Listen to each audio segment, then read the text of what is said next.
Hi, everyone. Welcome to the GoldFish Report. I'm your host, Louisa, and today is Friday, March 9th, 2018. This is our weekly Country Roads with Winston Shrout, and of course, we have our friend Winston with us. How are you today, Winston? Well, doing pretty good. We got some interesting things to talk about today, so let's get with it. Yeah, we have a lot to We're talk about. burning daylight. What's that? We're burning daylight. Let's get We with are. it. We are. Okay, well, today Winston's going to be discussing, he's going to be sharing a very special, I would say, an account of an inner earth journey. The book is called Etidorhpa, and it's a strange history of a mysterious being known as Aphrodite. So we will get into that in just a few minutes. But first, I want to just tell all of our viewers, I want to thank you all so much for the outpouring of messages and support. You know that our YouTube channel with our archive on it has been deleted by YouTube under false pretenses, in my opinion. And so this is based on, as Q talks about, this censorship algorithm. And it looks like as a result of Eric Schmidt leaving Google and going to Alphabet Inc. to take over the technology there. But there's also some very interesting posts by Q, which I'm going to screen share because these posts are very indicative of what's really happening with the censorship in the media right now. So we have been victim of this ourselves, obviously, as you know, and I'm going to screen share our websites and locations where you can find and new channels we've established for our viewers to locate our reports. This is the latest Q posts, and if you notice, they're talking about Snowden here, and apparently, look, a satellite that we have these days, they can see a dime on the ground, so here it looks like Snowden is identified that he's no longer in Russia and he's in China. But there's a lot of question as to really whose side he's on at this point. Why Russia? And then all of a sudden you have these other posts, which is again talking about Snowden, and here they're showing the actual apartment window where they know where he is and where his partner or companion is as well. So but here's a huge amount of posts that were just posted yesterday and today. Um, and really, Q is trying to warn us that the president knows and is well aware of the fact of this censorship. He did try to warn us to back everything up offline, to archive it offline. We do know that the we're in the middle of a war right now, folks. We really are. You're not seeing it because let's just call it the dark side. Let's just use Star Wars as an analogy here. The dark side control the mainstream media. So as a result of that, they get to censor us and they get to delete channels.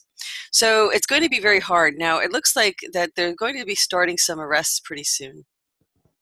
And um, you're going to probably be getting an emergency broadcast system message from the White House to inform us of this. If they start martial law, a series of things have to happen. The stock market's going to collapse. There's going to be an issuance of a new U.S. Treasury note.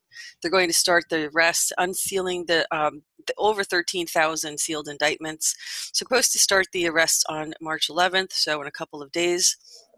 And as a result of that, since they know that that's imminent, it looks like that the dark has actually, or let's just say the Soros side, has actually tried to organize protests and organize violent uprising, which is why they're going to need martial law. So it's only for our protection. So I wouldn't be concerned about it. This is not the fascist movement. This is not, this is for our safety. And they keep asking us, here they talk about Snowden. Q's talking about Snowden. He's talking about the NSA, and he's talking about his family, in fact, as well. So he really had a lot of connections, and it's very hard to know. He's probably trying to make deals to save himself, and he's not going anywhere without being seen. Everybody, everyone knows where where they our government knows where he is at all times. There's no question about that. Probably our government's getting help. I'm not going to go into a big analysis of this. I'll do it at another time. But for right now, I wanted to just show our viewers.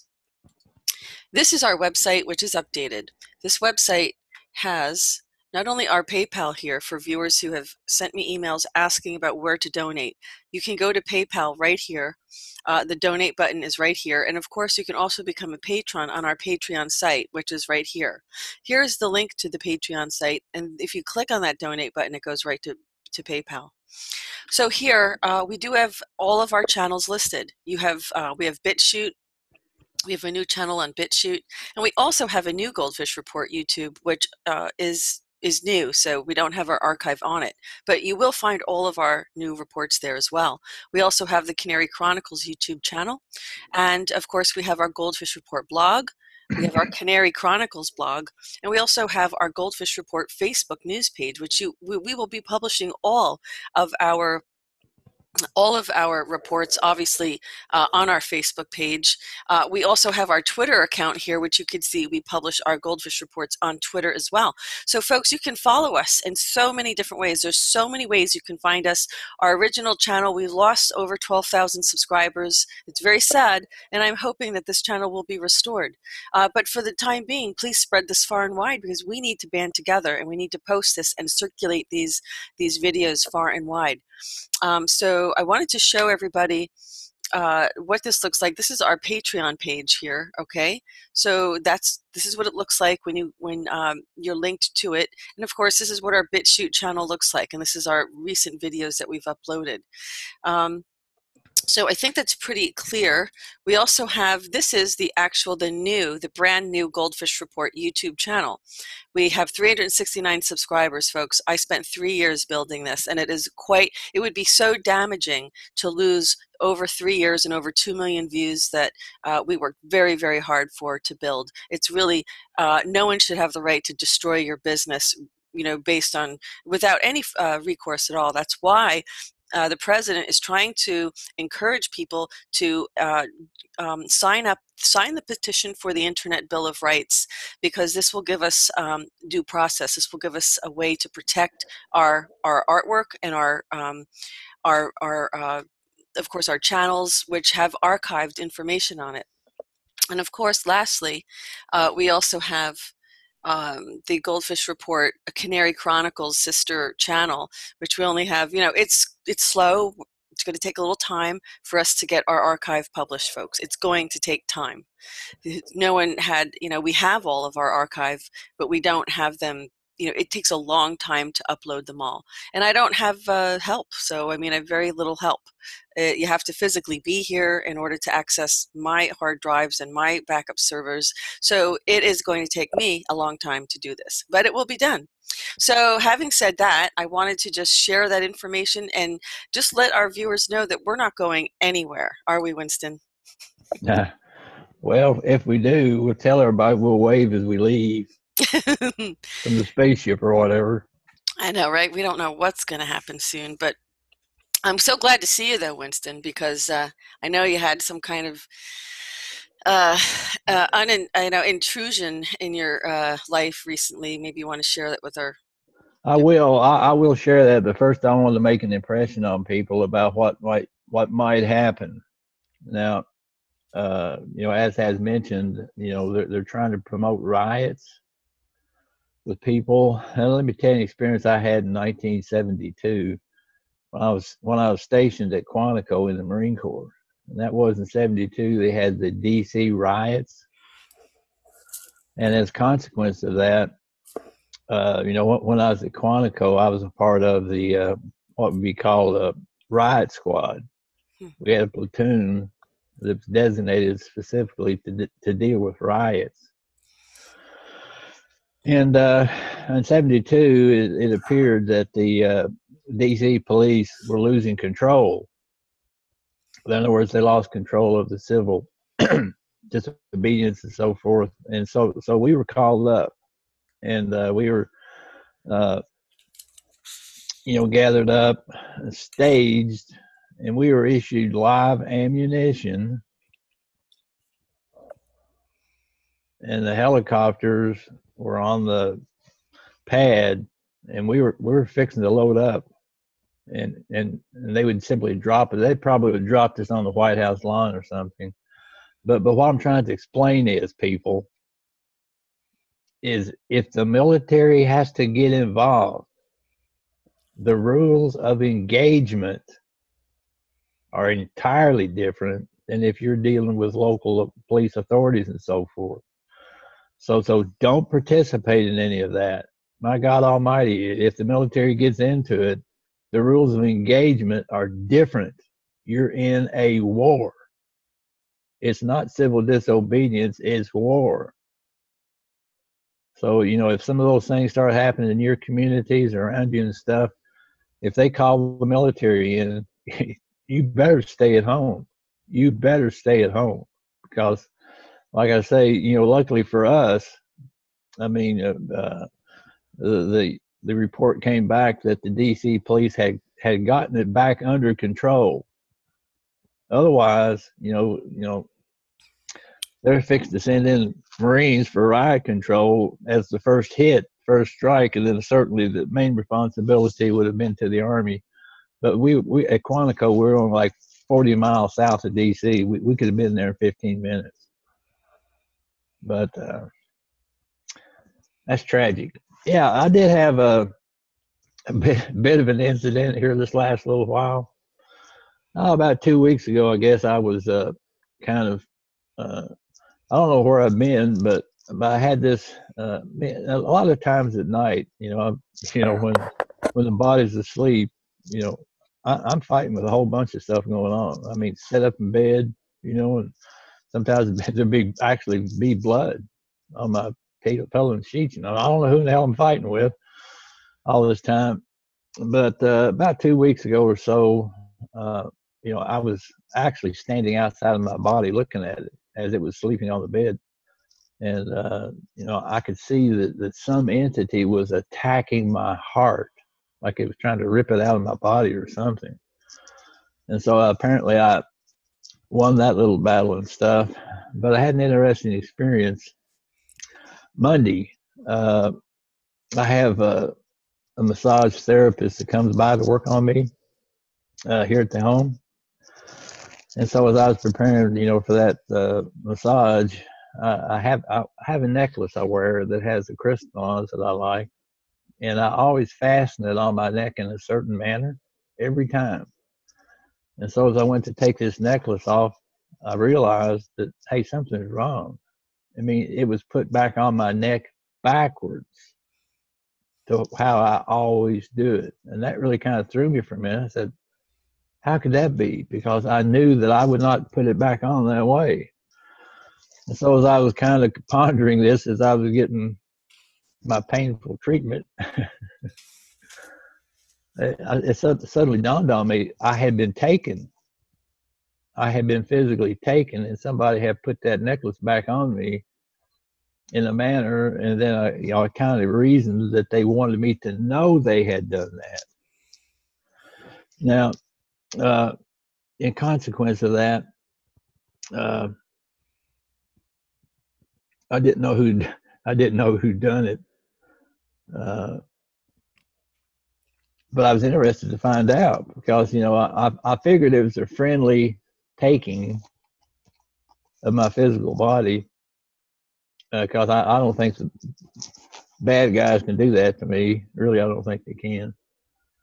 But anyway, so I texted my friend, or our friend, Scott Werner. Because Scott's very intuitive about things. And so anyway, I'll just read it because it's interesting. I'll read the text that Scott and I interchanged with. So my comment was, someone or something took me physically away last night. It was the good guys. He said, if it was the good guys, I'm upset because I don't remember it. I doubt it was the bad guys could do it. He said, so I said, can you find out who did this?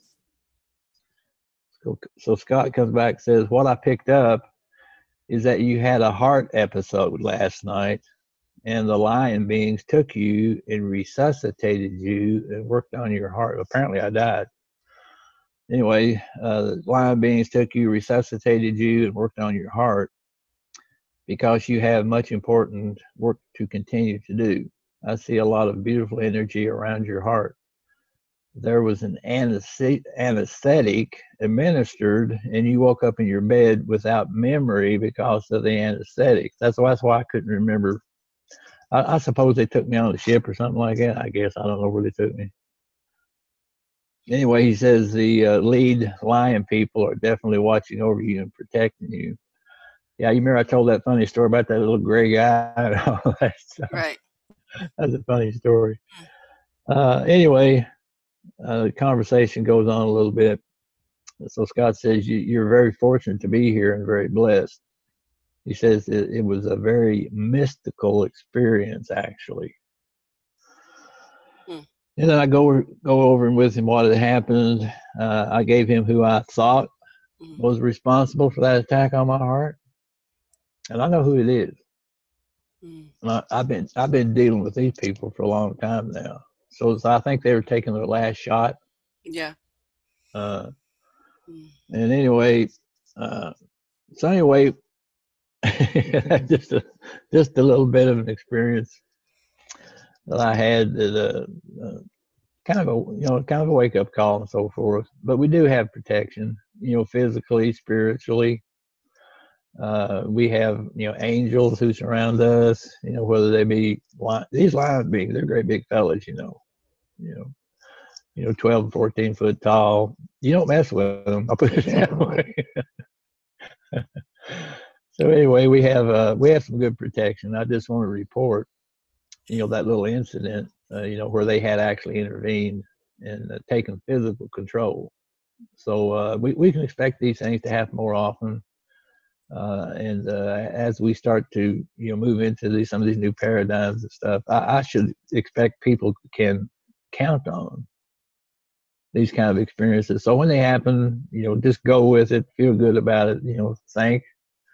Thank whoever, thank God for His kindness and these kind of things. Because apparently, you know, I guess I have more things to do. At one point, I thought, well, I've done everything I can think of. I can't see any more reason for me to be here, but apparently I got more work to do, darn it. So we'll go with it. Well, we're glad you're with us, Winston. I'm glad that you had, and we do hear stories of, things happening at a moment's time in an emergency situation, and there's Yeah. some divine hand at work, so. Yeah. Sometimes they have to reach down. Like I say, this one fella, Michael Elysian, he reports, those kind of things happened to him as a boy, Mm. actually drowning and being taken aboard a ship and resuscitated. And I think apparently it may have happened more than once to him. Mm. So this it's fairly rare that they have to get that involved, but in some instances we can expect direct intervention physically if need be. So anyway, just an interesting little experience people might profit by. Well, thanks, Winston. I mean, everybody's under attack right now, not just social media and our life's work, or at least the last 3 years worth of work, but physically too, Yeah, spiritually, and in the ether, in astral, in other planes of sleep, other levels of consciousness that we dwell in when we're not, yeah, But so I'm glad you shared that with us. So we yeah. have to. Well, for the listening audience might not be aware, some of us are under direct attack. I mean, Louise has talked about some of her experiences getting blasted with all kinds of electronics and all that kind of stuff. Scott Werner, matter of fact, Scott told me he had been attacked here recently, perhaps a week or a week and a half ago, and there had to be physical intervention on his behalf. They killed him, and so they had to work on him and get him. He said he went. Said he was feeling all these things, and said then he just sat down because he was tired. And said next thing he remembered, paramedics were working on him to bring him back around. Oh my. And with him, it seemed like it's a common occurrence. Then talking to my friend James Gilliland, he had talked about having to go to a healer. Said he was vomiting up all kinds of stuff. Oh So, my so, goodness. so like I say, hey, it's just a physical body. It's a tool we use. It's a tool we use, but we still need the use of these bodies in order to convey the message and share the information with people. Yeah. So people, I get so many kind emails, remarks. People, they're praying for us. They're sending their good, energy, love, and light, and all those kind of things. So keep Keep doing keep it going. it. Keep it going. And folks, if you have special prayer groups and prayer uh, meditation times and things like that, please include Goldfish Report, include Winston and Scott and myself in that. I would appreciate it, because we are trying to do what the mainstream media will not do. And they're very powerful, and obviously you can see that on many different levels they're trying to silence us and stop us from our good work. But we have we have goodness on our side, Winston. We have the right heart, we have the right intentions, and we'll prevail, even if the vessel gets a little beat up and battered. Our vessel. Yeah, that's true. Well, today what we want to do, there's this book that's easily obtainable on the internet. I mean, it's several places. But what it is, it's a journey. It's a journey that a man went through for particular reasons, and the book itself recounts that journey and all the trials, tribulations, and things this fellow learned. And so the importance of the book to others is that as you read this book, you can vicariously have this same experience. The end results of which will help you for self-awareness, self-empowerment, which is what we're trying to work to. So I've had this book on my computer for a long time. I got it, I don't know where I got it from originally, but I read it and reread different parts of it and stuff. It's entertaining. I mean, there's a lot of physical science in there, because one of the things that this fella had to overcome was the false conceptions, concepts that he had taken in as a result of studying science.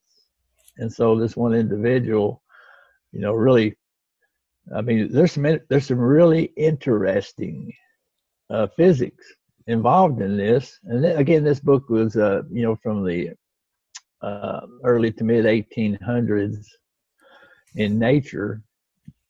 And so, just like, Einstein came up with all his thoughts and so forth, and he wondered whether these same physical concepts were applicable at other places. He didn't know, because he hadn't been to other places. Now, most people were thinking, well, Einstein's talking about going out here into space, and testing these things. Well, okay, but we have something more local than that.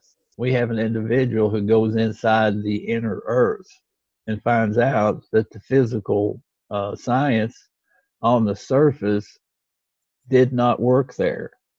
And so this is an interesting journey, even from a scientific point of view. He shows a lot of things about engineering of hydraulics, hydrostatics, stuff like that. He shows you what how volcanoes work. He talks about the underground waters. It's just interesting as heck. So we'll launch into a little bit of that. But first, we want to discover who this individual is that's having this journey, and there's some speculation about who it might be. So I want to screen share a little bit of this first.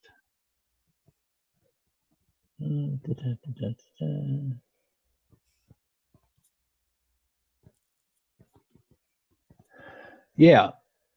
Now, at the very end of this book, there's a footnote written by this Bruce Walton fellow, and he goes back historically to try to identify who this individual is. That's the key character in this book. And he thinks he has it pinned down pretty close. Back in the early 1800s, I mean, the Revolutionary War was over with, and this and that, was going on. But there was an internal war going on. Now, let me express that, as we mentioned before, the founding fathers, as we call them, were basically of the mindset of the Scottish Rite of Freemasonry. Mm. But there was an opposing faction which was known as the York Rite. Now let's think about this historically. Okay, you got the Scottish Rite from where? Scotland, Scotland, yep. who were involved with the Knights Templars. And then Right. you have the York Rite. And what does that word imply? This is the English faction of Freemasonry. Yeah. Ooh. Now, what had the Scots and the English been doing? They've been fighting. Fighting, yeah. And so it appears that, politically speaking, that there may have been a danger in the country because the Scottish Rite was basically in control of the government. York Rite come along and said, well, let's see what we could do about that. So there seemed to be a little bit of headbutting going on during those periods of time. Mm. And so anyway, with that in mind, there appeared, let's see, it's probably around 18, 20, 25, somewhere in that period of time. There was an individual known as Captain William Morgan. And he had been involved with Freemasonry. I haven't been able to determine which branch he favored, but apparently he had been deeply involved, had taken all the secret oaths and all that kind of stuff. And then because of the danger that he saw, he attempted to write an expose.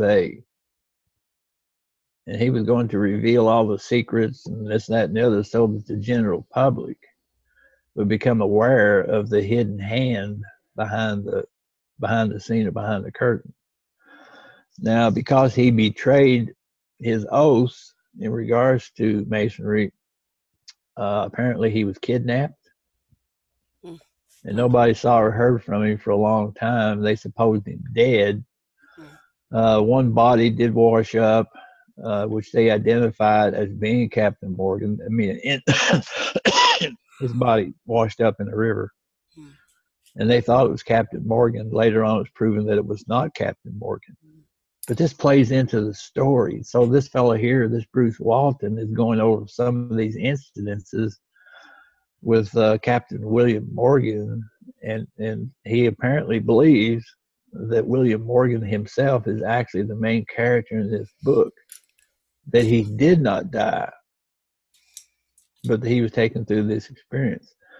Now, also during this period of time, this gets back to some of the history that I know a little bit about, and that is the history of this individual that I referred to as Joseph Smith. Now, how did Joseph Smith get into all this? Yeah, exactly. I'm wondering, here's that name again. He just gets around, doesn't he? Well, he does.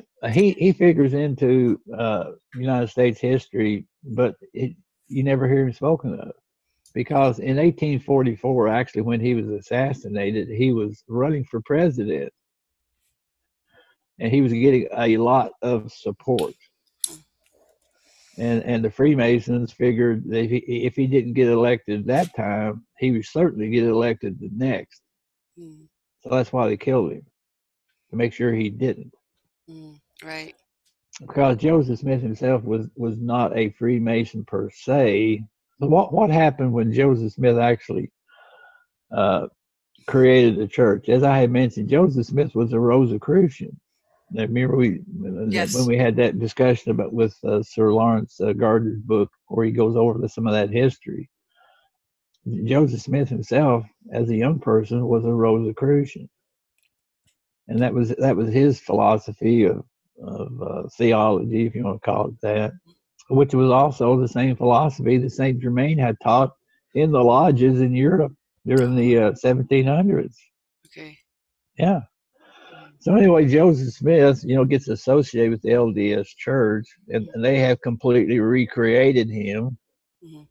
to fit, just like the Catholic Church recreated Jesus to fit, whatever Mm-hmm. model they were trying to create. Well, the LDS Church did the same thing with Joseph Smith. They recreated him. Mm-hmm. But if you go back and find his, history and so forth, and like I say, a lot of that history came to me from one of his natural descendants, who seemed to know quite a bit about some of these things. In any event, during that period of time, Joseph Smith was very active in the secret society, not Freemasonry. There were a lot of secret societies going on at that time. Go ahead. If you're explaining something on the page, are you explaining something on the page, or Yeah, I'm fixing to get to it here pretty oh, okay. quick. Well, I just wanted you to. I wanted the viewers to see your face, when you're describing it. Then Well, we're going to get to it. I'm when just you're kind of talking. giving a little bit Okay. of get background. And then when I Okay. give this background, maybe I'll come back and explain some of this. But anyway, when Captain Morgan disappeared, he left behind his wife and maybe a child. And anyway, Joseph Smith was one of the 10 subscribers that was trying to raise money for her support. Now, this is way back in, I don't know, the early 1820s when this was going on. So anyway, this fella here that's trying to prove that Captain Morgan was the man in this book described there, he has to bring in the Joseph Smith history on it, because eventually Priscilla, I think her name was Priscilla, she ended up being one of Joseph Smith's wives later on. So there's a certain connection between Joseph Smith and the widow, as it were, of Captain Morgan. But it plays right into this story. So I just wanted, if you look at the very end of the book, this particular article will become apparent. Now, let me show people where they can get this book if you want to. Let's see here. All right, I'll send you a copy of it. But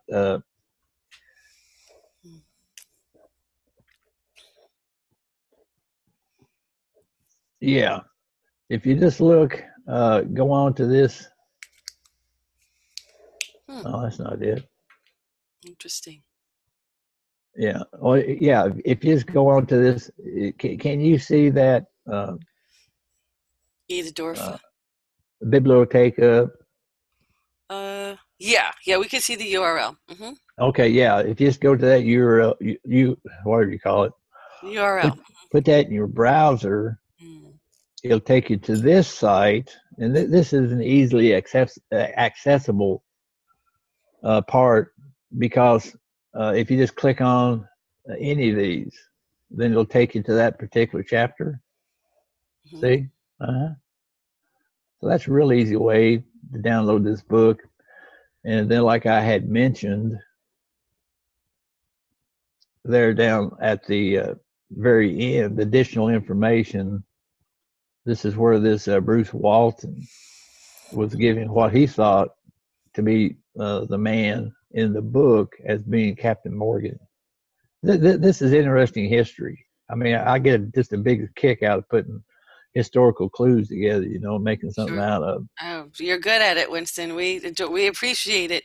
Hold it, stay right there so I can What is it? ORH. Oh, the Yeah, URL? yeah, I'm trying to just get that down so I can uh yeah. I got it. I got it. I'll put it in the link Yeah, the in the book's really description easy to section. find. It's on several websites. So if you just put the book in, if you just type in Sure. Etidorhpa,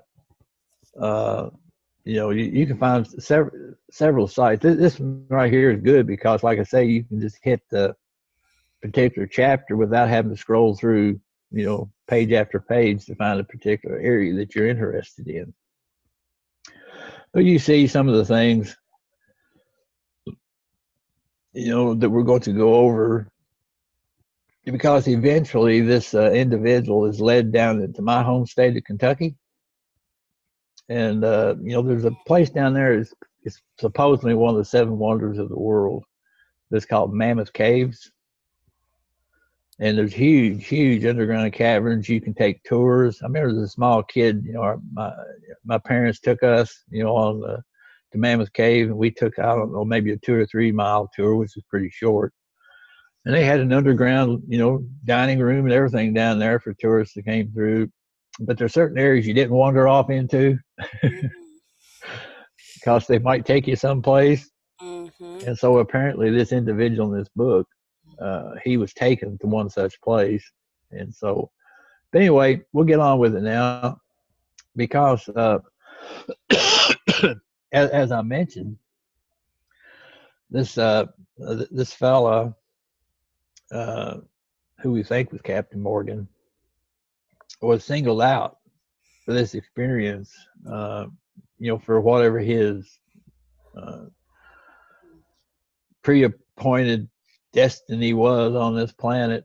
But he takes this journey and he goes through, a reawakening, from scientific point of view. He also goes through a spiritual reawakening. And in the meantime, you learn ever so much about inner Earth. Like, for instance, it'll point out, if we get to it, I don't know how long we'll have, but when we get to it, they point out explicitly, just like we know now, that the crust of the Earth is only 800 miles thick,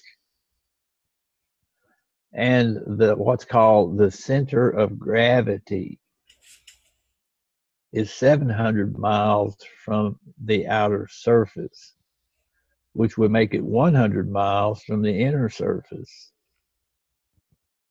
In other words, the effect of gravity inside is significantly different than it is on the exterior. Like I say, man, I've got a bad back, I got joints that hurt and all this kind of stuff because this body was not designed for this much gravity on the surface. But if you go inside, the gravity is much, much less. You get right down to the 700-mile mark, and then there's zero gravity. Now, the people who live inside the crust and the people who live on the inner surface have much, much longer longevity because, number one, the effect of gravity simply doesn't destroy them, and also they're not exposed to the direct sunlight. And so, something like we pointed out in that one thing we did some time ago about the people, basically we call it Garthans, that live 1,000 years. And it's because of that effect.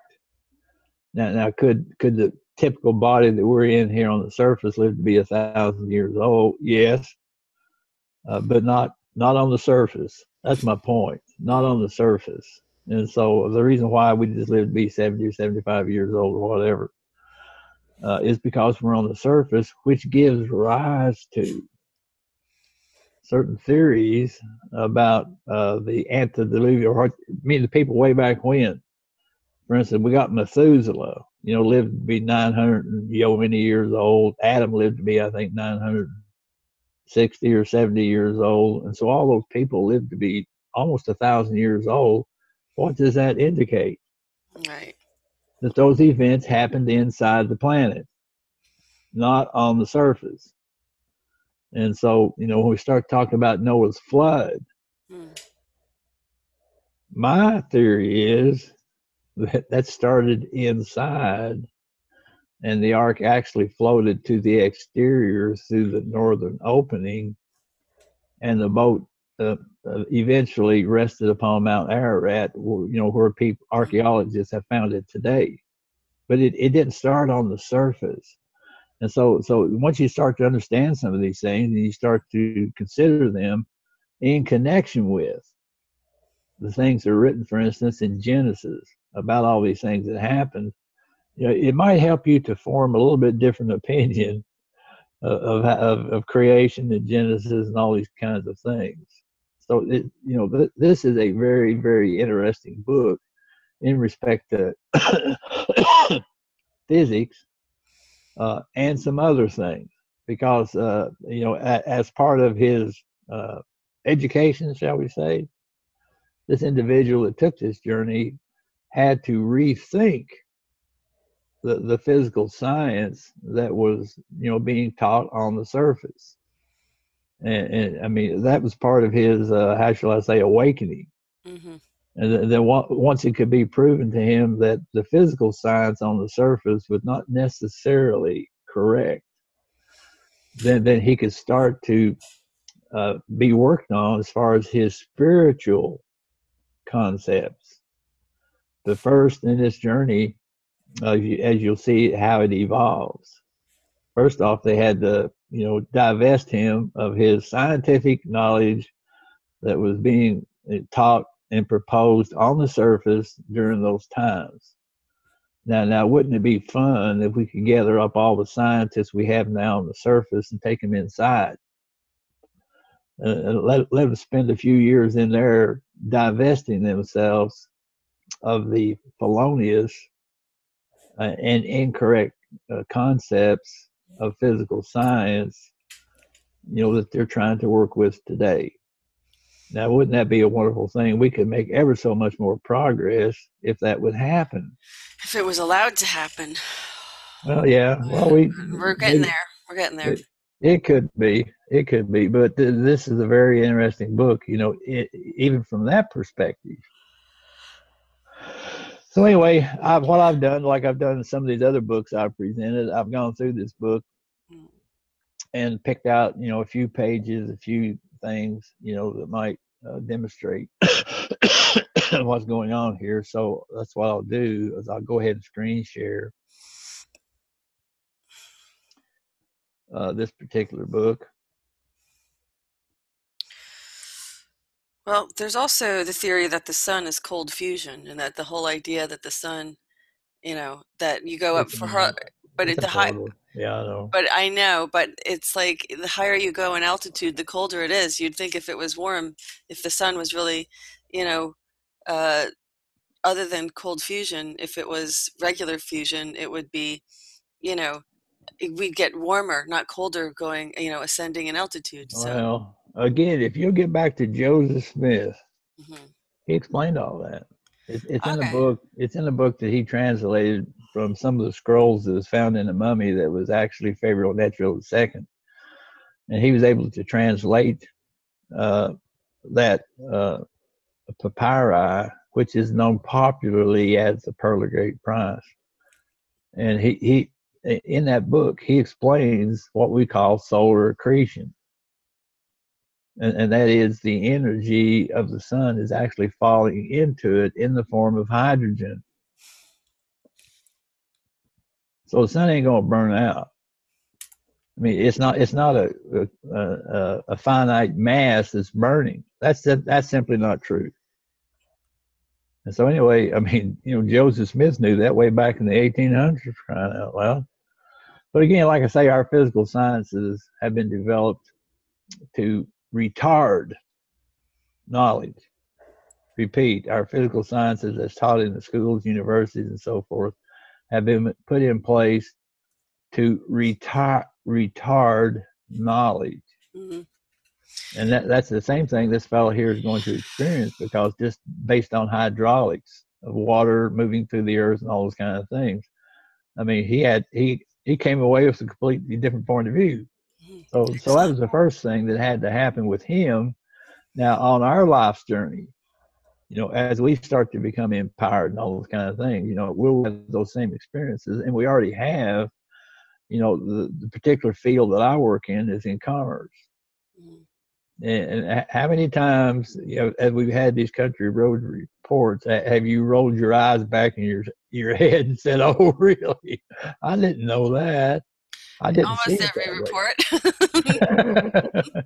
Well, like I say, in the area that I have a little bit of information about, which I've shared, I think people have come away from those interviews with a different perspective which was self-empowering because now they had knowledge that they had not had before because they simply got into uh, things they hadn't considered. And so it's the same thing with our physical sciences. I mean, I've read so much, all the time, the ETs or the people or Saint Germain, whoever says, hey, your sciences are absolutely incorrect. Hmm. Absolutely incorrect.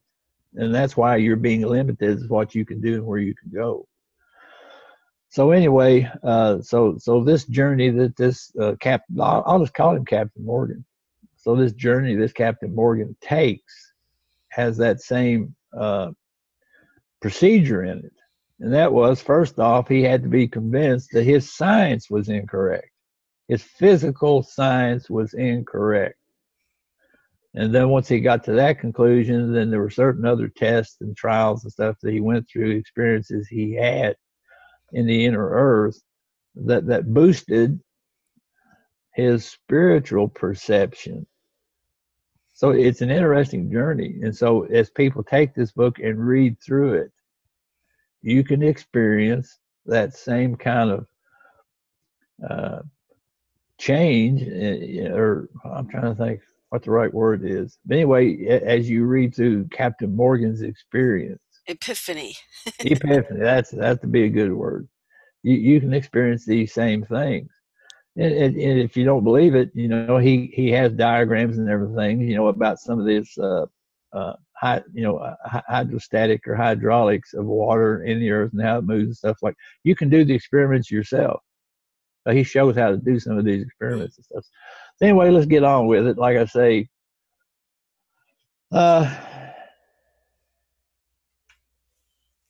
we'll just move along here. Here's the original, how it looked when it was published. Mm-hmm. Yeah, apparently during that day, it was a fairly popular book. 1897, yeah. Yeah, see, the stipulation that we'll find here is that when this information was given by Morgan to this Llewellyn fellow, the stipulation was he had to keep the manuscript for 30 years before publication. Why that was, I don't know. But anyway, that was the stipulation. So anyway, that's how it looked, way back when it was finally published. Let's get on up here to page 21. There's something here I want to read. Okay, so it just, it says more than 30 years ago occurred the first series of remarkable events I'm about to relate. The exact date I cannot recall, but it was in November. And to those familiar with November weather in the Ohio Valley. So anyway, this fellow, this Llewellyn Drury, as his name is, actually lives in the Ohio Valley, probably pretty close to Cincinnati from what I've been able to see here. Anyway, I'll just skip through some. Like I say, it's well illustrated. It's kind of fun. Like I say, it's an old book. Anyway, down here on so he's talking about this. So what's happening is that this Llewellyn has a visitor, and so this print here is kind of depicting that visit. And so the fellow standing there, that's Llewellyn Drury, and then the white bearded fellow there is probably Captain Morgan, although he never calls himself that. Anyway, but down here on page 25, it says, what struck me as particularly remarkable was that his skin looked as soft and smooth as that of a child. There was not a blemish in it. His age was a puzzle none could guess. Stripped of his hair or the color of it changed, he might be 25. Given a few wrinkles, he might be 90. Taken together, I had never seen his like, nor anything approaching his like, and for an instant there was a faint suggestion to my mind that he was not of this earth, Hmm. but belonged to some other planet. Well, it wasn't some other planet. He was, from inner Earth. That's Hmm. what it amounted to. Hmm. Yeah. So let's see. It says, Interesting. all right. So here's the deal that this individual is making with Llewellyn. He said, look, he said, I have a manuscript of my, basically of his journey into the inner Earth and the experiences he had. And so what he's trying to do with Llewellyn, he's trying to get him to publish it. And so the back and forth between Llewellyn and the man, it's a kind of a tit for tat. So Llewellyn is very resistive of it, very resistive. In other words, why did you come to me with this? Hmm. Why did you stick me with this responsibility? And so the man is trying to convince him, that he should do this, and so he's kind of teasing him, from the curiosity point of view, to get him to comply with the eventual publication of this book. And so it's kind of a tease going on all the time. And so Llewellyn, being a hard-headed, kind of a fella, he was well versed. I mean, this guy wasn't, a dummy. I Hmm. mean, he well educated and so forth. And but he was in a box. He couldn't think outside the box, and so the first thing this man had to do was get him outside the box. And so it took quite a bit of effort. As you read the book, you'll see it took quite a bit of effort, even right to the very end. But anyway, in essence, what was happening was this man would come and visit Llewellyn from time to time on pre-appointed times and so forth, to to get into this convincing mode. Now again, why they chose Llewellyn, I don't know. But in any event, Llewellyn eventually did make the uh, commitment that if these things were shown to him, he would publish it in 30 years or have someone else do it, which turned out to be the case. Actually, Llewellyn Drury didn't publish it. He gave it to somebody else, and that individual was the one who actually published the book.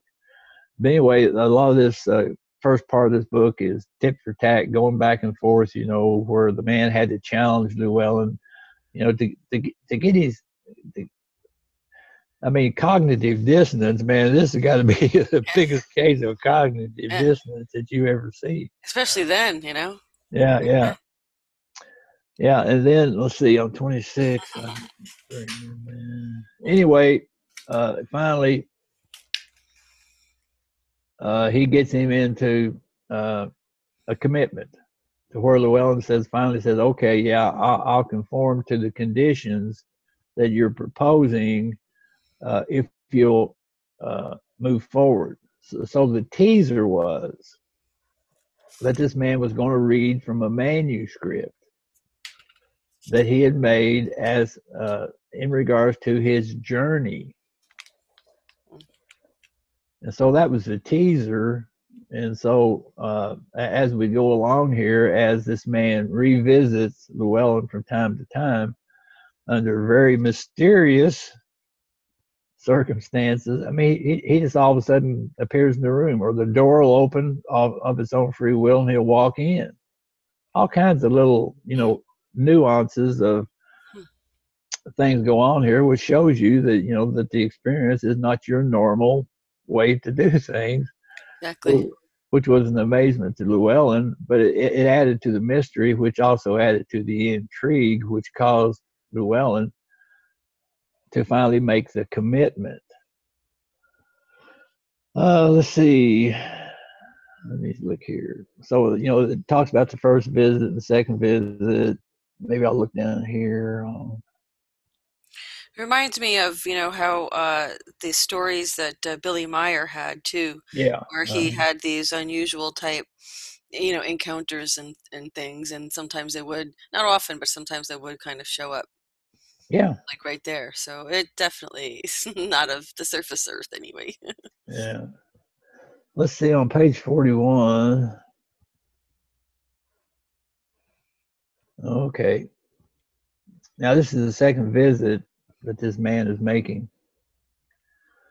He said, as soon as he was comfortably seated, he again began the conversation.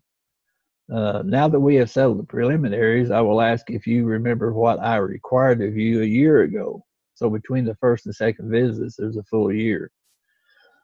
I thought that I did. So he said, please repeat it. I wish to make sure that you do, then we will start fair. Okay, so then Llewellyn says, in the first place, you were to present me with a manuscript. The man says, hardly correct. I was to acquaint you with a narrative which is already in manuscript, acquaint you with it, read it to you if you preferred not to read it to me. Let's see. It says, so finally, he said, I agreed that when the reading had been completed, I would seal the complete manuscript securely deposited in some safe place, there to remain for 30 years when it must be published. Now, 42, we get down to what this guy wants to be called. Let's see. All right, so finally, Llewellyn asked him, what shall I call you? So the man says, why call me anything? It is not necessary in addressing each other that any name be used. So Llewellyn says, but what are you? I persisted.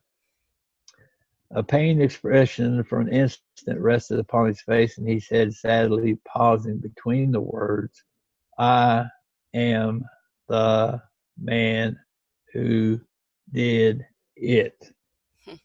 I'm the man who did it. Did what? Ask not. The manuscript will tell you. Be content, Llewellyn. Remember this, that I am the man. Okay, so in other words, this visitor is the character that's being portrayed in this manuscript. Okay, let's look here on 43, see what I have. Okay, so he's going to start reading this manuscript then, apparently. Let's see. All right, one week thereafter, he appeared promptly, seated himself, and producing a roll of manuscript, handed it to me, saying, I am listening. You may begin to read. On examination, I found each page to be somewhat larger than a sheet of letter paper, with the written matter occupying a much smaller space, so as to leave a wide white border. And somewhere down in here, they have an example of that. I mean, a photograph of it, apparently. Upon attempting to read the manuscript, I first found myself puzzled by a style of writing, very peculiar and characteristic, but some of these words I just can't say. Anyway, vainly did I attempt to read it. Even the opening sentence was not deciphered without long inspection and great difficulty. The old man, whom I had promised I would fulfill the task, observing my discomfort, relieved me of the charge, and without a word of introduction, read fluently as follows. So the old guy takes over. Llewellyn, like me, having difficulty with the words and so forth, and so he's having a hard time reading it. And so the old man is the one who actually starts the reading. Now, let's see. All right, so after this first reading, what's that? I'm just reading it. A Search for Knowledge, The Alchemist's Letter. This is already interesting. I'm piquing my interest. Well, what's going on here is Llewellyn, for his part, is trying to figure this thing out. I mean, somebody just comes into your room and starts doing all this stuff, and performing, what we would call, miraculous things. Llewellyn's trying to figure this thing out. So Llewellyn starts investigating. So apparently here is a facsimile of the manuscript. You can hardly see it. Yeah. but I probably couldn't read that. Anyway, so there's an example of what the manuscript actually looks like. Hmm. So anyway, so Llewellyn, after this first reading, he goes on a hunt. He wants to find out, Uh, it's kind of interesting. Some of the things that come up says talking about some of these different ones who had been studying some, because back in those days they didn't have television to waste their time on. People actually were looking and studying things. They're reading. Hmm. Yeah, and so alchemy was certainly a hot topic. And so anyway, it's kind of interesting down here. It said the largest number of evidence hoped by studies of the works of the alchemists to find the key to the alkahest of Van Helmont, that is to discover the philosopher's stone or the elixir of life. Which Remember we talked we about talked about that. that with Saint Germain. John, yeah, John Dee and Sir Francis Bacon. Right. Apparently, John Dee had figured out how to make it, and so Francis Bacon took that and used it. I mean, we can go back over that story some other time. So anyway, this poor Llewellyn here, he's trying to kind of do catch up. So this next portion really is his research.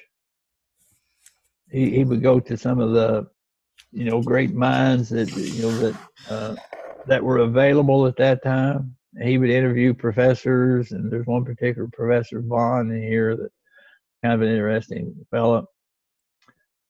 So it's an interesting read. All right, now he talks about the writing of his confession, what he had done. So having become a member of the secret society, as directed by the writer of the letter I've just read, and having obtained the secrets hinted at in the mystical directions, my next desire was to find a secluded spot where, without interruption, I could prepare for publication what I had gathered surreptitiously in the lodges of the fraternity I designed to betray. So this sounds exactly like what Captain Morgan did. That's why, there's good reason to believe that this man, the one who did, I am the one who did it, apparently is Captain Morgan. But this is interesting historically to catch all these clues and everything and put them together. Yeah, connecting dots, and you see that they're definitely. I mean, this is more fun than QAnon. Anyway, so he entitled something called My Confession. Then he got in trouble for it, obviously. So what happened? So just in short, what happened was after he attempted to write this confession and expose all these secrets that he had been exposed to, which he had promised under oath not to expose, then action was taken against him. Now, in the case of Captain Morgan, he was kidnapped in Upper New York, and probably according to the history of Captain Morgan, they claim that they took him into Upper Canada, and then they found his body somewhere in a river, in the United States. But this book right here clears that up, and that's not exactly what happened. Apparently, he was kidnapped and taken a different route. And so what happened was they took him by various means, by wagon, coach, and all these kind of things. They put him in jail for a while, held him. He was in fear for his life, during that period of time. And then you get down, I mean, you can read the experience of, as they were transporting him from place to place, some of the things that happened, people he met. On one point, he was in a wagon, and there was a corpse in there with him. And the corpse was a victim of drowning. And that's probably the corpse that they planted that was found later on. I mean, the story fits together so well.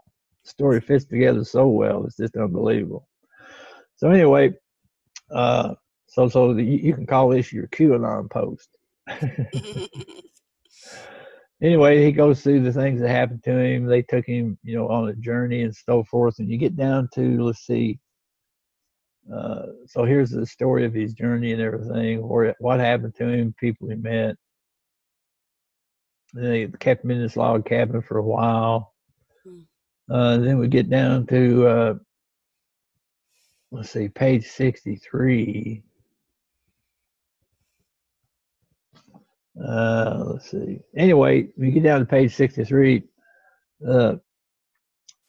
Then's when he realized, because what had happened was they traveled through areas that he was familiar with, and he would see people that he knew, but when he would hail them or flag them down or say howdy or something like that, they didn't know who he was.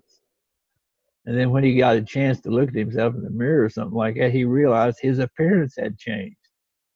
Oh. His complete appearance had changed. Hmm. And so people who he had previously known, who he encountered, did not know who he was, even though he told them who he was.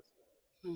And so his appearance from being a younger man was changed to being the old man with the white hair and the beard of some length. It didn't say did he look exactly like he did in some of these other Hmm.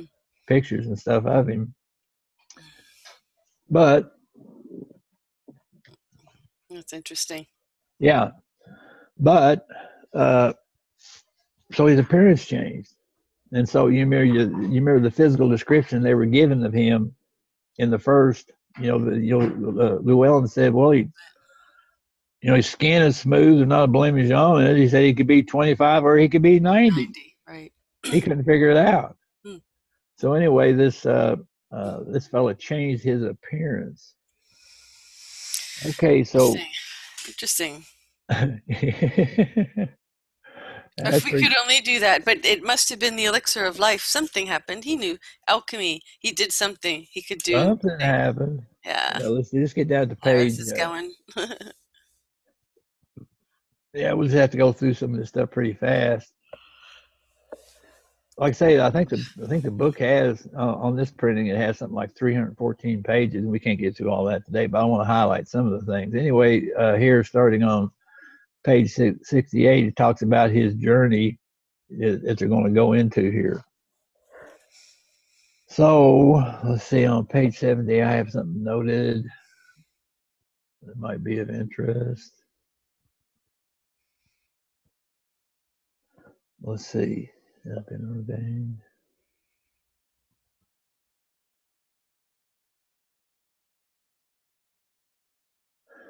Okay. It's been, it has been ordained that a select few must, from time to time, pass over the threshold that divides a mortal's present life from the future, and your lot has been cast among the favored ones. Hmm. So what Morgan had done to get that privilege, we're not quite sure, but what they're saying here is from time to time they do take individuals as a continuity, for these precepts, so they won't be lost. Says that it is or should be deemed a privilege to be permitted to pass further than human philosophy has yet gone into an investigation of the problems of life. This I say to encourage you. We have in our order a handful of persons who have received the accumulated fruits of the close attention others have given to these subjects, which have been handed to them by the generations of men who have preceded. You are destined to become as they are. So this individual, this man has been selected for whatever reason to obtain certain truths and knowledge, which are not generally, understood or taught as a guardian, perhaps, or as a repository of certain knowledge and so forth that must be retained from age to age and generation to generation. So there's not the impression that this a man, I am the man, was going to live forever, but he had been selected to be a repository, at least for his time period, to retain these mysteries and this knowledge and so forth. So that's kind of interesting. Interesting.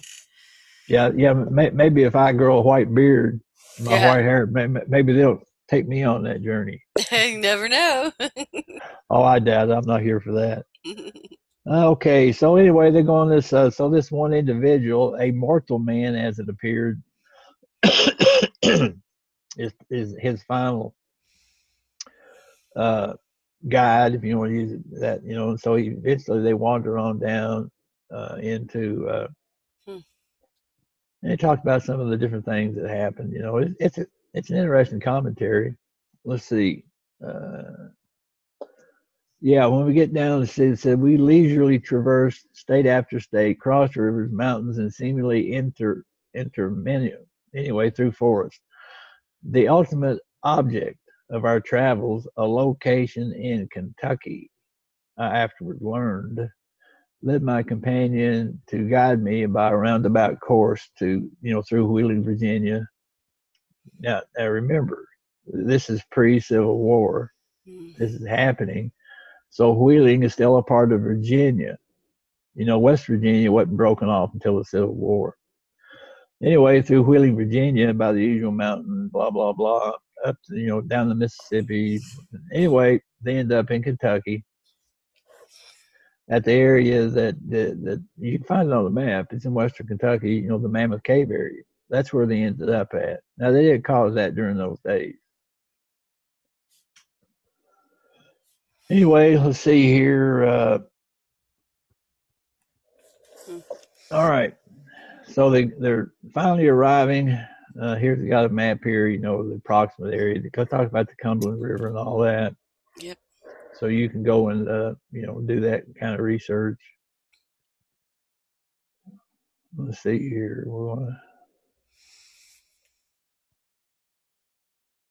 Okay. Then it talks a little bit about the countryside there, that area. A lot of sinkholes. A lot of sinkholes in that part of the country. Well, there's sinkholes all over the place in Kentucky, to be perfectly honest. When the underground waters dissolve the limestone, they create cavities. A lot of times the surface will simply just cave in. Right. Matter of fact, on my uncle's farm, they had a sinkhole there, and they just used it to throw garbage in. Jeez. Funny. Yeah, well, it's just part of the geography. All right, so he goes talk about all that, and I want to get to this part here. All right. So they finally get to this destination they're trying to get to, and they're met by this fellow that looks kind of like in this picture right here. You notice the guy don't have any eyes. Nope. Now, if you go down to the Mammoth Cave, you can take a tour down there, and you can see a lot of the creatures, like the fish, salamanders, and all those underground creatures. They don't have eyes either. They're blind. Because when you get down there, you don't you don't navigate by eyesight. So this fellow right here that's in this picture, he's portrayed as not having any eyes because he don't need them, as we'll find out as we go through this story a little bit further. So anyway, they're confronted by this fella here. So this fella here is going to be his traveling companion or guide when they go inside the earth. Let's see. Now, let's go down to page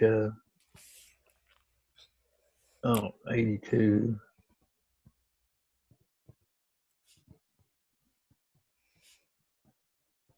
Let's see. Let me read last paragraph.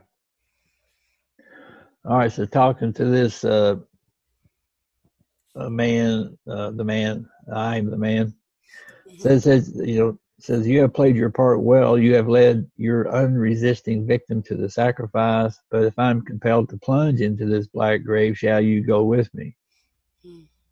So in other words, he's asking his mortal guide, are you going with me? He said, I shrieked in desperation and suddenly threw my arms around the gentle adept, intending to hurl him into the chasm. At this point, I felt my hands seized from behind in a cold, clammy, irresistible embrace. My fingers were loosed by a strong grasp, and I turned to find myself confronted by a singular-looking being who quietly said, "You are not destroyed. We wish only to do your bidding." The speaker stood in a stooping position with his face towards the earth as if to shelter it from the sunshine. See, again, when this guy came out, he didn't have any eyes or anything, but he certainly felt the effects of the rays. Said he was less than 5 feet in height. His arms and legs were bare, and his skin, the color of light blue putty, glistened in the sunlight like the slimy hide of a water dog. He raised his head, and I shuddered in affright as I beheld that his face was not that of a human.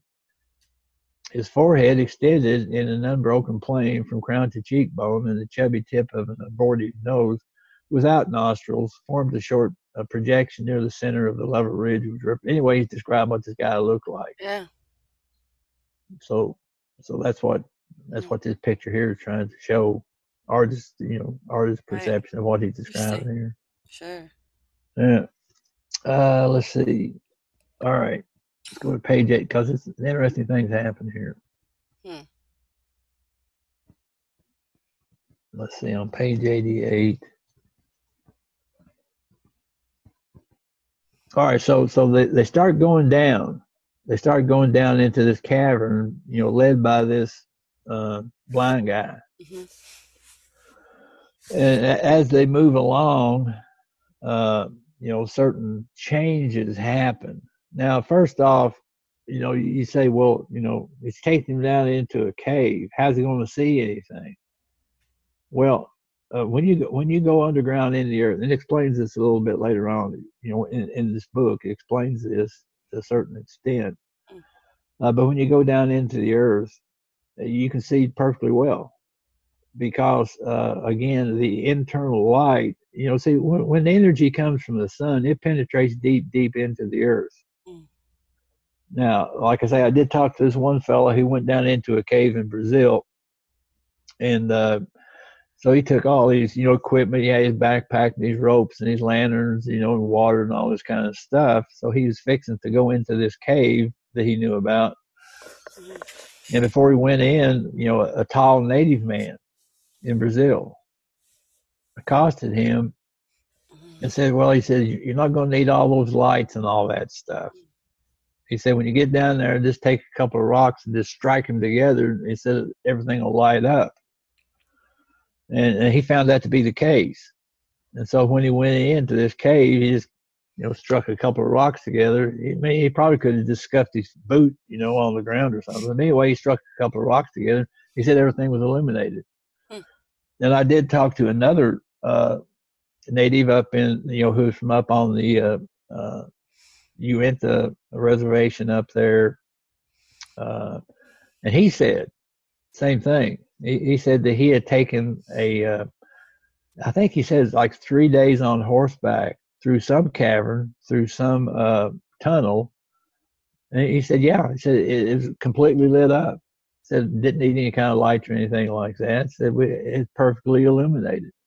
So again, this is information that is in this book that was printed in the 1800s, and I'm having guys right here in the 2000s who are telling me the exact same thing. Is that when you go underground there, that is fully illuminated, like you would need that. Anyway, let's see, there's something on 88. Okay. And so when they first went in, the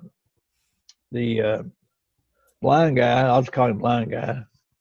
He could go perfectly well, but this other fella, I'll just call him Morgan.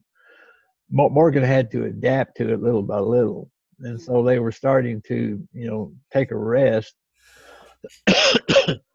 And so he says he conducted me to a seat on the ledge. He left me for a time. Returning soon, he placed in my hands food which I ate with novel relish. The pablum seemed to be of vegetable origin, though varieties of it had a peculiar fresh-like flavor. Several separate and distinct substances were contained in the queer vines, which some portions savoring of wholesome flesh, while others possessed the delicate flavors of various fruits, such as strawberry and pineapple. What it was fungus. He went and gathered up some fungus, some of which tastes like strawberry, some of it tastes like pineapple. Ooh. Hmm. Yeah. But anyway, what he points out here says we were supplied with food. In other words, this blind guy would go, produce food if he needed it. He said, but shortly, both thirst and hunger disappeared altogether before our underground journey was finished. Now, when you get down further into the book, where they get down to zero gravity or 700 miles deep, they weren't hungry. He wasn't thirsty. Matter of fact, he wasn't even breathing. And his heart stopped. This is interesting stuff. Okay, so the vessel was in what, a stasis or something? No. When you get in zero gravity, things change. I mean, like I say, the physics in here is really interesting. Right. Anyway, let's get along with it now. Like I say, we've had to move pretty fast. Zero gravity. Yeah, let me. Would say you have to hit some of the highlights, and we have to go along here. All right, now what happened? The first time he questioned him about, basically how deep are we? He said, well, we're 5 miles deep. Because he said, the blind guy told him, haven't you recognized that we're always going on a downward incline? He says right here, he says we're 5 miles, below sea level. And then later on, get down to page 109, and then they get down, they're already 25 miles deep. But what Morgan is finding, the deeper they go, the lighter he becomes. Now, for instance, they came to a cliff or something like that, and so this blind guy said, well, we got to jump off this cliff, maybe like a 20 or 30-foot drop. And Morgan says, oh, no, because he hadn't realized that he had become lighter as far as his mass, because when you go to zero gravity, your mass decreases. So he was afraid to jump off that cliff, and finally he was persuaded to do so. He said, hey, I just floated down just like, like Superman. Right. So yeah. So anyway, they got down to 25 miles deep, and they just keep going and going and going. Now, they got down there quite a ways down. I can't remember exactly how deep they were when they came upon this underground lake, a body of water. Then they start on another journey in a boat, and it's real interesting. Get down the page. Let me see if I can get it down here a little bit quicker.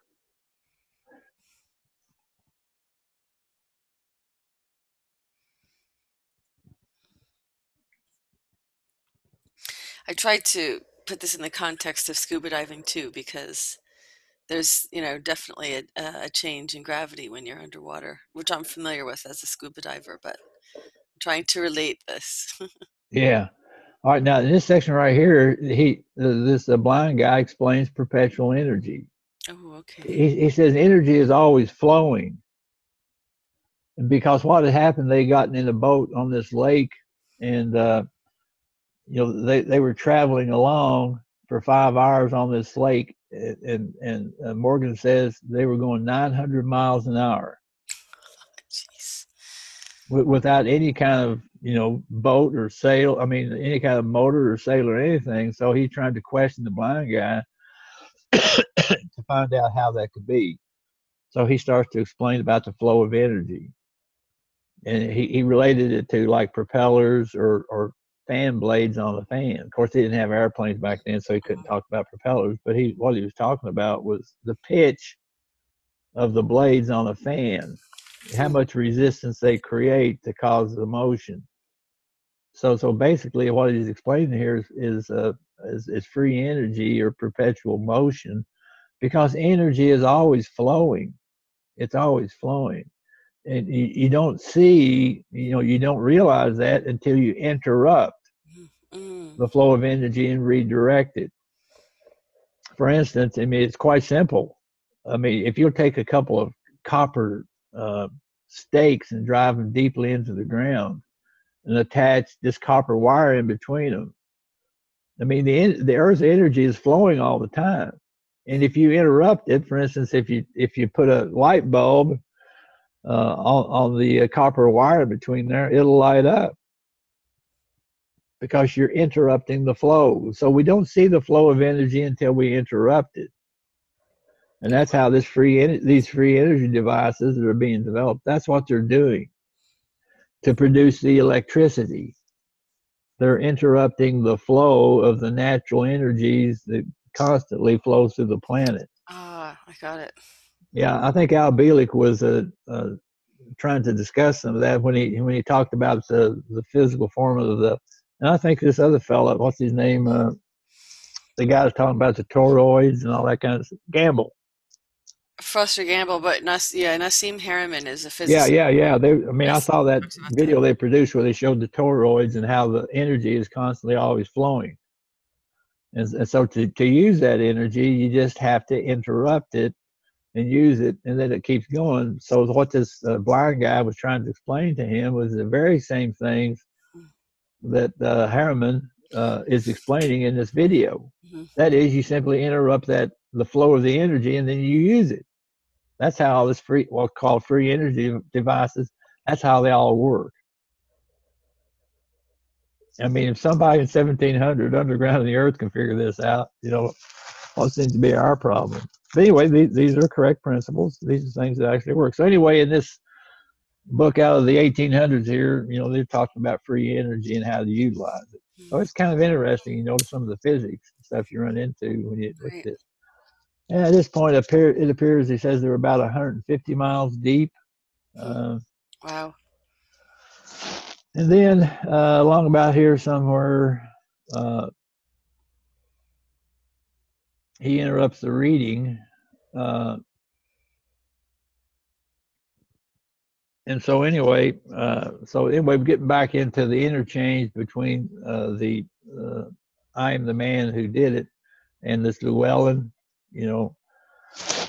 because they had several visits, where he would read different things. Now, here's one interesting thing down here. Would you like to see your own brain? Oh, man. He shows you how to do it. You want to see your brain? It shows you how to do it here. Anyway, apparently, if you hold a candle in a darkened room or something like that, and just move the candle back and forth, a certain way, then you can actually see your own brain. Wow. I think it's got a picture of that. Here you go. The guy was able to see inside his own head, see his own brain.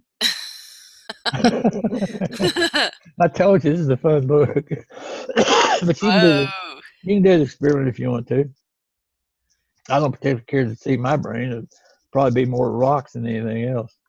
Well, it's funny because they do that on SpongeBob SquarePants cartoon all the time. He turns his eyes around and looks at his brain.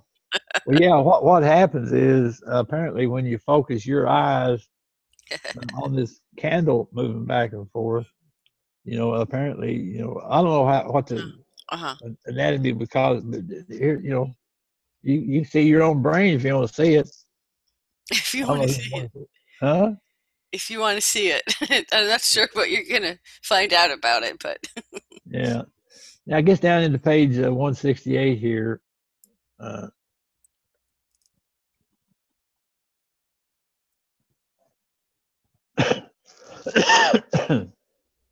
So he's back underground again. Certain things are happening. Okay. Yeah. Then he brings up another interesting point, and that at some point they were looking at, certain things, and he saw colors that he hadn't seen before. Ooh. And so what the blind guy is telling him is, he said, yeah, he says you have your 7 primary colors, but they have subdivisions. Hmm. And so he was seeing colors that he had never seen before, which are simply subdivisions or derivatives of the 7 primaries. Now we get into a discussion of volcanoes and how this happens, because what he was showing him on this lake, that they were traveling on, I think he said the lake itself was actually 10 miles deep of water. Hmm. And so again, going back to some of the discussion about hydraulics, that he was trying to show Llewellyn, basically what he was saying was that the water is constantly moving through the earth from the surface down below and this and that and the other. And he said when the water itself, which is dammed up below, actually reaches a certain point and it starts to overflow, and then it runs into the magma. It causes steam, and that's what produces a volcano. Interesting. Yeah. Very interesting. Yeah. Like I say, the physics or the science underground is pretty darn interesting. Anyway, I don't want to get into all the volcanoes and stuff. Here's one. I want to go into this one next one here, because I've used this in a lot of my seminars, to show people things.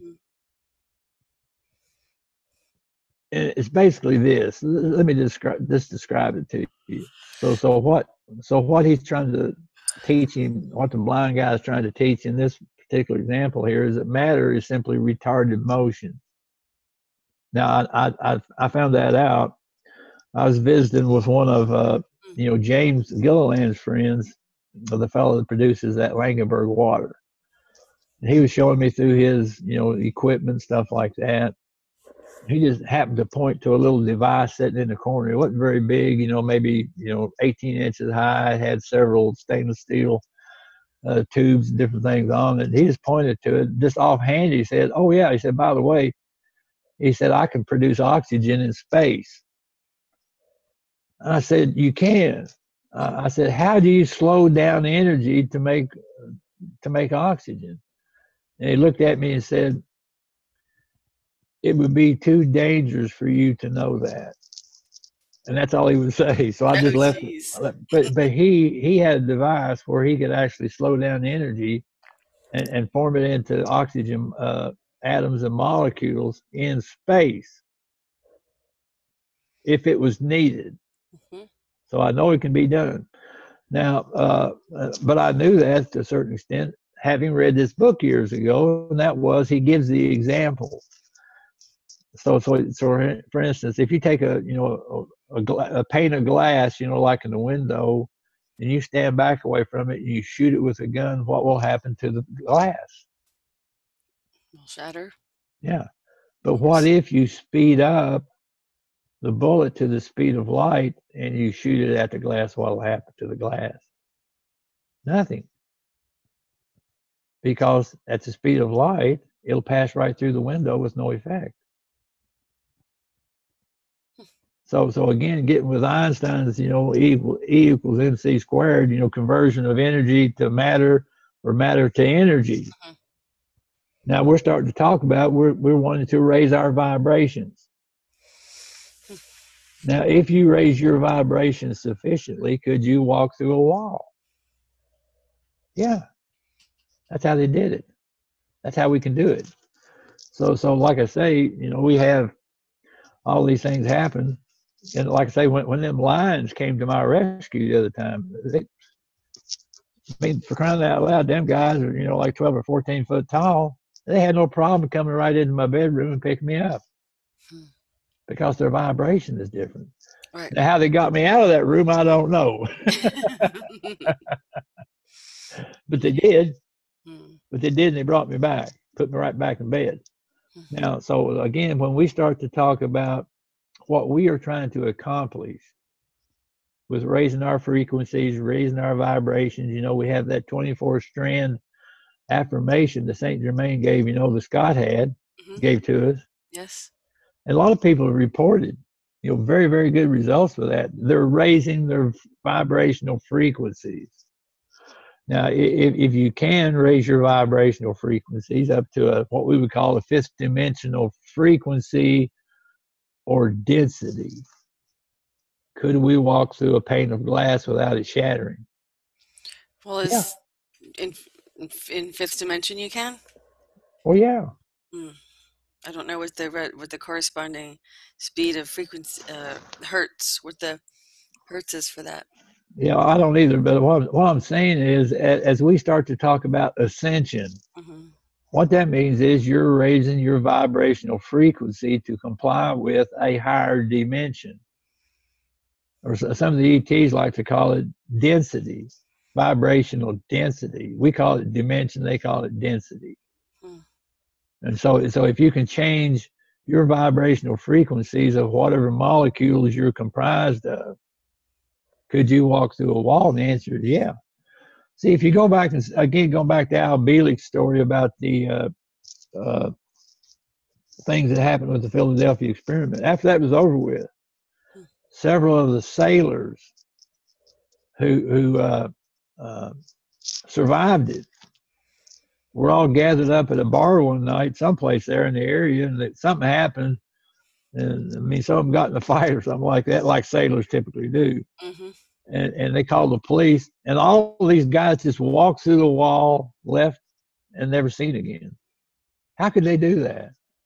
Because the effects of that experiment on their physical bodies had caused their frequency to go so high that they could actually walk through a wall and leave, and they were They, never seen again. whoa. Yeah, these are all real things that we have historical evidence of. You see what I mean? Yeah. And so again, this example that the blind guy is trying to show to Morgan here about shooting a bullet at a pane of glass. He said if you can speed up that bullet to a higher Mm. frequency, such as Got it. light, he said it won't shatter. The glass will just pass right through it. And we have all these examples, you know, that we've seen here in recent times. So like I say, this is an interesting book to come out in the 1800s. Oh, absolutely. It's even interesting to come out today, let alone 1800s. It's even Yeah, let's go better. down to 182 here. Mm, very interesting. Yeah, we're going to be wrapping it up soon. Yeah, I'd have to move along a little here. All right. Well, anyway, this chapter here, a study of science is a study of God. Uh, anyway, in essence, what this chapter is talking about here, you know, they're talking about true science. Hmm. Now that he's gone through all these physical things, Right. then he's starting to talk about spiritual considerations. And so, you know, he's talking about angels and all these kind of things. Hmm. Now, but when you get down to so they're still on their journey. You get down to page 184 here, and he said during the conversation we have been rapidly walking, or should I better say advancing, for we no longer walked as men do, but skipped down into the earth, down ever downward.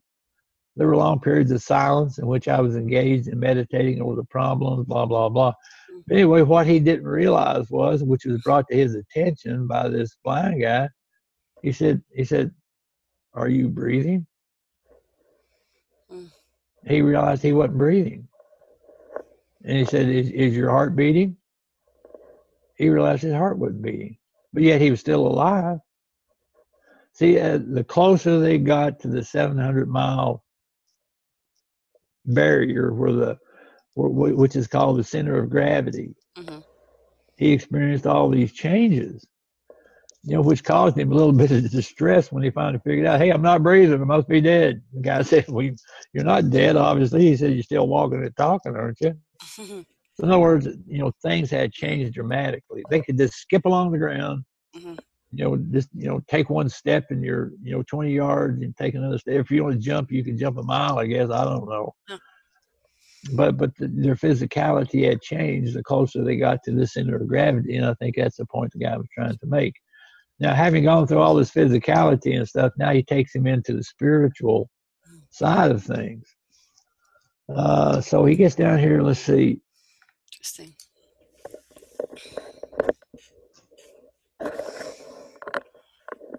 Seemed like he had to really, the process itself actually, he had to slowly, go through that process Yeah. to open himself up to I guess, what's coming.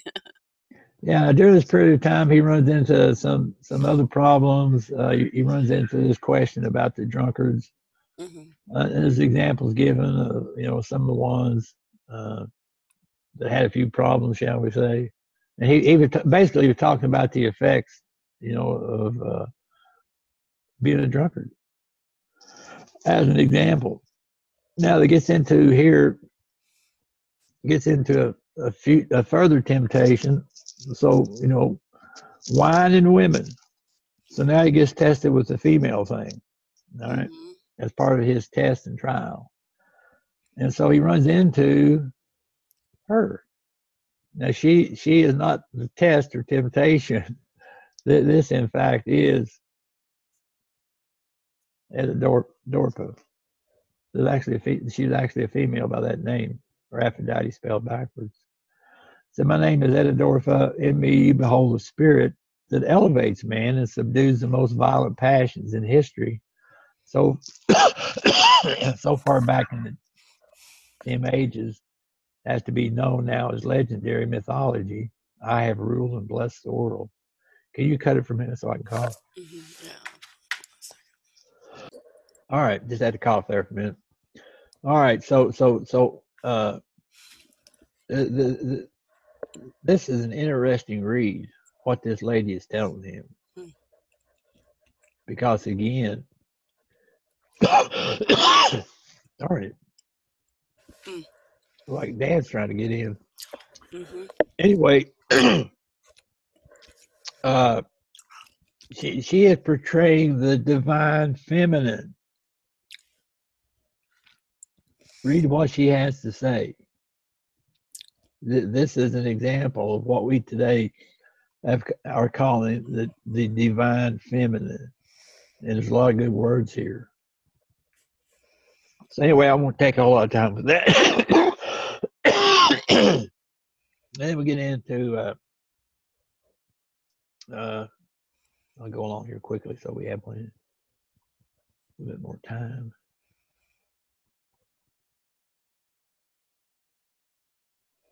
Okay, now he gets into the discussion of time.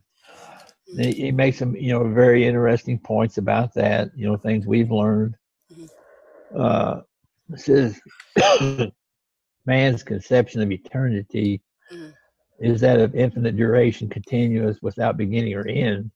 And yet everything he knows is bounded by two or more opposites. From the beginning, as he sees a form of matter, that substances passes to an end. Thus spoke my God. All right, so what he's talking about here is that time can only be conceived of is if you have two conflicting points. Now, and so when you start to talk about eternity, we're talking about the removal of conflict.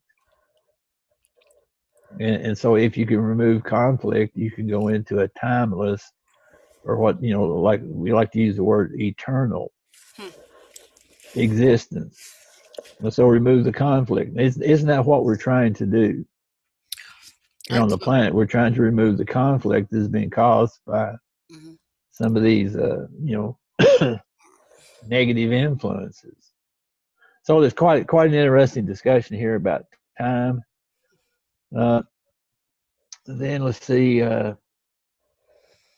He talks about how okay, now this is an interesting concept. Let me see. Let me make sure I get this.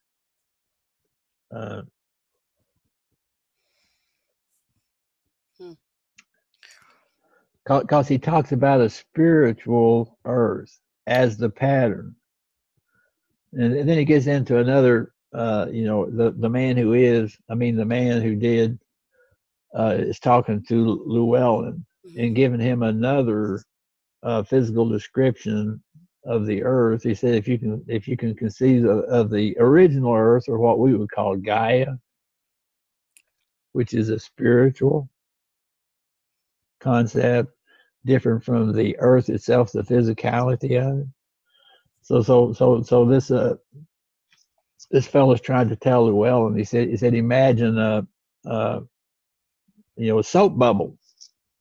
It has a surface and everything. It has a form and whatnot. He said, if you'll imagine what today we would call Gaia, he said, imagine that. And he said, then as that travels through space, it collects dust. And he says that's what forms the physicality, that we're talking about, this 800-mile thick crust. Mm-hmm. He says that's how it was formed.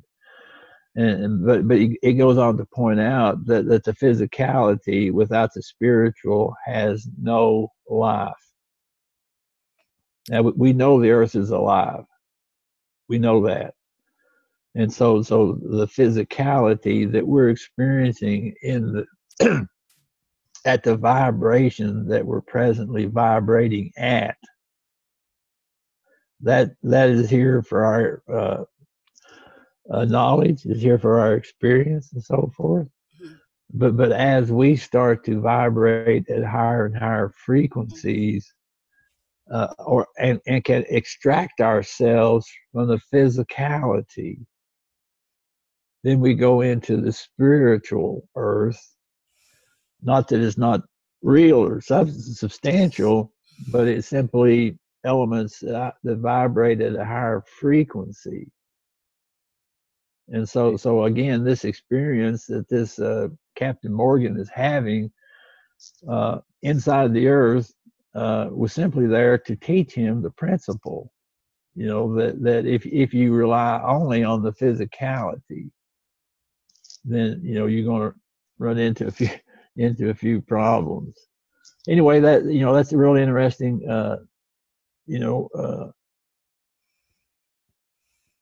thing there. He's trying to teach him about the bubble. Here it is. Ooh, a Some of bubble. Yeah. So again, this is what this man is trying to teach Llewellyn. Again, using what he had to teach with in the 1800s. Today would be a little bit easier, I think. Mm-hmm. Let's see. Let me move right along here. Like I say, we'll. Mm-hmm. This is fascinating, and you've given us an intriguing peek inside this fascinating book. Oh yeah, it's Our fun, viewers are man. going to be very excited to go, look this up. Yeah, it's really Definitely. cool. It's really cool stuff. Mm. Okay, now they've gone all the way in. They've gone about 700 miles deep from the surface.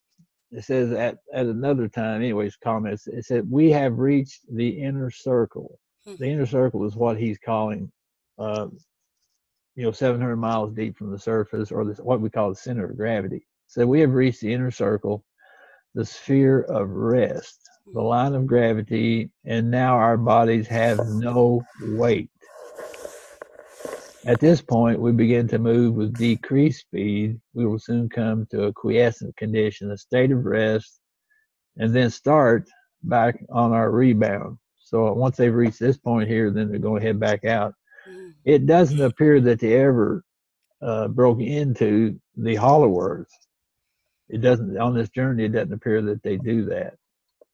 But he did point out, like so many have discovered here in this last, in the 20th, 21st century, that the crust of the earth is only about 800 miles thick. Interesting. Yeah. Very interesting. Well, thank you for sharing that with us, Winston. That's really very fascinating, and it goes to show that if they're referring to the soul or spirit of the earth, and if the planet is definitely, the Schumann frequency is raising, that means that all beings in it and on it, or at least on the surface, should be raising as well. So that Yeah. explain this shift that we're experiencing energetically. Yeah. Yeah, this last little bit here is I want to read. Okay, this is the final comment on some of this. Hmm. It says the cares of life faded. Misery, distress, hatred, envy, jealousy, and unholy passions were blotted from existence. Accepting my love for dear ones still earth enthralled, and the strand of the sorrow that, stretching from soul to soul, linked us together, past became a blank. I had reached the land of Etidorhpa, end of the earth. Anyway, so it's a real interesting read. Mm. I mean, like I say, it's kind of long, but anyway, I just wanted to present that. I've had it, for a long time on my computer. I've read it in times past. Thought that it might be entertaining and also instructional. For people so that they could, start to, because again, here in this last little, certainly since 2012, everybody's, I shouldn't say everybody, but a lot of people are really concerned about the eternity of what we're considering here, about moving up in frequency and vibration, to put behind us the problems of the physicality of the third dimension, all these kind of things. So I thought it'd just be interesting that this book here, during the 1800s, starting out with Captain Morgan, the story of Captain Morgan, and all those things that happened, and then going through this guy's journey to the end of the earth, which was the zero gravity point that he got to, and the experiences that he had along the way to convince him that the physicality was not the thing he was going for. So first off, he went through the physicality like we're going through now. He went through certain tests and trials. He got into spiritual concepts, Mm. and then eventually he got down to zero gravity. So anyway, it's just a real interesting book. I'll send you a copy. It's on PDF. I'll send you a copy, or you can go to that URL Hmm. and get it there. Like I say, it's you can. A lot of people put it up on the internet. I mean, it's not some Right. kind of great secret or anything, but it's something I come upon at one time that I thought was very very beneficial. And so we've been hammering away at technology here for the last little while and stuff. So I thought that I would take a break from technology, maybe introduce some things that might be helpful to people. So that's pretty much what I wanted to say. Well, thank you, Winston, because now we're at the, we're really at the time where we're ready to, uh, I guess, throw the shackles off of our captors, Yeah. of our corporate captors, and allow ourselves to, experience different forms of energy and different forms of living. And I mean, that changes everything really because the physics changes, like you said. So I'm really excited about getting the chance to read this, which I'm going to try to do very soon. So I'm very, very glad that you're with us and you're doing okay. And I want to ask our viewers to just please send some prayers to Winston and keep him in your prayer circles and all of us and at the Goldfish Report as well. Don't forget to go to our website at www.thegoldfishreport.com, and all of our updated information and new channels are available there. And I would, also encourage our viewers to tell YouTube what you think about this new censorship. So, Winston, thank you. It was good to see you. I'll see you again next week for another edition of Well, Current I Order. just wanted to comment. You said, people, ought to, pray for me. Let me modify that a little bit. You might want to pray for the people that attack me. Because lying people is the wrong ones to piss off. Let me put it that way. Yeah, So you might want to pray for the ones who made the attack because they are being dealt with. yeah, And I know who did it. And I've been dealing with these people for a long time. yeah, And so anyway, it was some black magicians. And so the Lions know who did it, and they're after them, and it's not going to go well for them. So you might say, you might right. want to pray for them too, because it ain't going to be a happy day. No, and this is the day of judgment that we're in. I mean, Yeah, you're either, like I said, I was using the Star Wars analogy. You're either with the light or you're with the dark. You can't be both. Yeah. And then I want to reinforce, something that, the Gilliland. I mean, that guy's been under attack for so long. I don't know how he walks on the earth anymore, Yeah, but, really. uh, we still go back to the same concept. That is, you have to go into your heart. And when you see all these things happening, I mean, if we have martial law, if we have riots, if we have all these things happening, Mm, you have to detach yourself away from that. And it's what we call loving detachment. In other words, we don't get caught up or sucked in to the emotional trauma because it'll simply bind you up to where you can't do anything. So you kind of have to remove yourself away from it, from the drama, from the emotions, and look at it with loving detachment. Otherwise, you'll get sucked into the whirlpool, and that's true. that's not a good place to be. It's very true, and I would just encourage viewers not to fall for the anyone's looking to encourage riots. You're going to Yeah, be stay away from that. held accountable. Don't think taking that quick $1,000 that they're offering for these playing a role in these crowd yeah, rent a crowd. Yeah, It's not going to be worth it. Your actions, your soul, your actions are going to be judged. yeah. You might throw rocks or something like that at policemen. They might shoot at you with rubber bullets, but if it's all in the military, Yeah. it's not going to be a pretty sight. So Yeah. don't do it. Stay away from it. Don't mess around with it. Exactly. They can't. The military tactics are a whole lot different than police. Well, we saw that at Standing Rock, unfortunately. Yeah, And so it is don't mess with them. Okay, but it's not Standing Rock. What we're talking about is martial law, and they're here to protect us. So yeah, please know that if something does start to become, if there is that public service announcement or the emergency broadcast system announcement, just do follow what the president tells us. It would come from the White House. So. yeah, All right. Well, I'm ready to get it underway, though. I mean, we've got to clean the yeah. rest of the swamp. We've got to, finish draining the swamp. There's always a lot of grime right at the bottom when you're draining stuff. So you got to wash that grime right out of there. So There you go. there you go, and then it shines and it's bright and clean. So, folks, please follow us. Subscribe to our new channels, and we will still be here, and we appreciate your support, and it will be taking a lot of time and expense to rebuild this and to get our archive back online. So it would be really appreciated if folks could reach out and support Goldfish Report at this time so we can get ourselves back online completely. So we do appreciate your support. For those of you who are supporters, thank you very much. We're doing this for you, so we do appreciate you being there for us. I appreciate all of your loving messages and all of your comments of support. So thank you very much. And the people who are responsible for this are definitely going to be held accountable.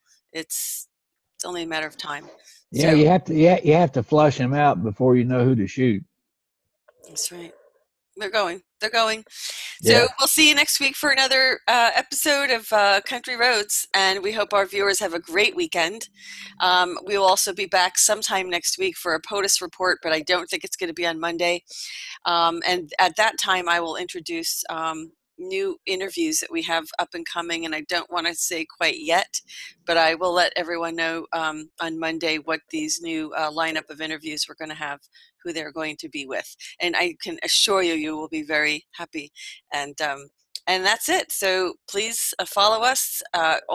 Remember, it's all on our website, and we'll see you all next time. And this concludes this edition of the Goldfish Report.